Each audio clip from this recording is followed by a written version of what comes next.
My name is Kevante. I am a poet and a spoken word artist, and I prepared 3 poems to read today. The first one is called Inconsiderate. Who determines when the black body gets to rest? On mornings like this, I think of black women who've trapped pain in their womb for years and have to relive it through Toyan's death. I think of the cruelness in this world bore on black women bodies and how the black woman body is just a tool. I think of the difference between Toyan's body and mine. One dead, the other alive, and I consider that even if both were dead, how black men wouldn't care. Then I question if this fight is truly worth this exploitation, exhaustion, excruciating pain, the inconsideration of the black man, and I sink onto the kitchen floor, tears running, teapot screaming, man-child asking for his coat, asking for my care, asking for my body as if another black body is not dead.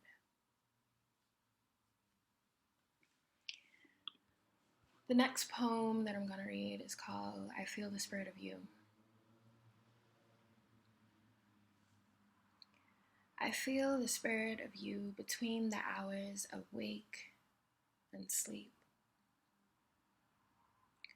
You creep in on me like gray and salmon skies creeping in on the blue. Your voice like a small black bird steadily swooping over buildings and trees and cranes and things we forgot were blocking our view of twilight before time slowed down.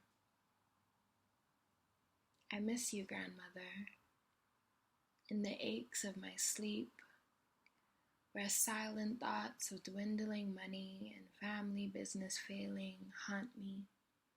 I lie awake in the still of darkness, wrestling with breath and these thin white walls caving in on this Mancunian dwelling, thinking of the prayers you prayed that brought me here.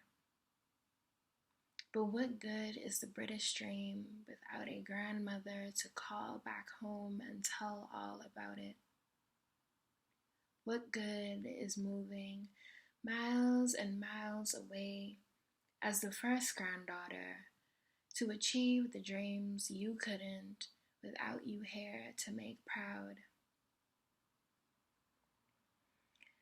I carry your prayers in my spine, the place you held the most pain for years because your love for him, your children and grandchildren burdened your need to sit still.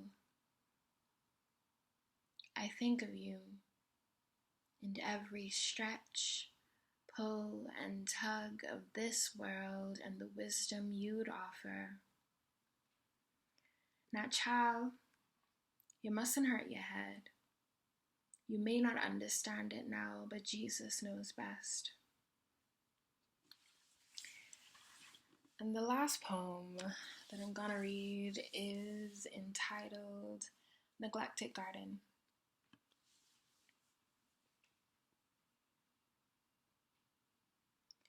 I wonder if my mother still cares for her garden the way she tends to mine. These days, it feels like she is choking me with speech, like too much water poured on soil or too much sunlight in a room. I wonder if she notices her touch-me-nots have forgotten how to bloom, or its leaves have dried out, or her grass is no longer green.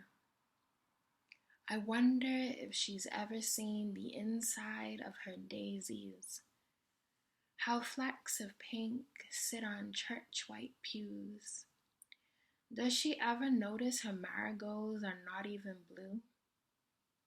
Like the babe she makes of me, Does she take the time to breathe? Or give all the love she extends back to herself? Thank you so much for giving me the space and the opportunity to share my work. I really appreciate it.